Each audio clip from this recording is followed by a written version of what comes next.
யோனாவிற்கு ஆண்டவர் ஒரு நல்ல போராட்டத்திற்கான அழைப்பை கொடுக்கிறார். அந்த நல்ல போராட்டம் லகுவானது அல்ல.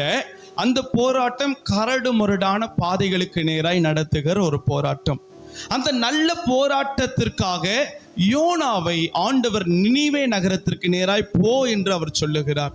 அப்படி போகும் பொழுது அவர் நினைக்கிறார், அந்த இடத்திற்கு போனா சுவிசேஷத்தை பிரசங்கிக்கும் பொழுது அவர்கள் என்னை கொன்று விடுவார்கள் என்று பயந்து அவர் தன்னுடைய மாம்சத்திற்காக போராட்டத்தை போராட பிரயாசப்படுகிறார். மாம்சத்திற்காக போராட்டத்தின் நிமித்தம் அவர் மறுகரைக்கு நேராக, தர்ஷீசுக்கு நேராக அவர் கடந்து செல்லுகிறார். இன்றைக்கு நாம் நம்முடைய மாம்சத்திற்காக போராடுகிறதினாலே தேவ சித்தத்தை விட்டு நாம் விலகி ஓடுகிறோம். ஹல்லேலூயா!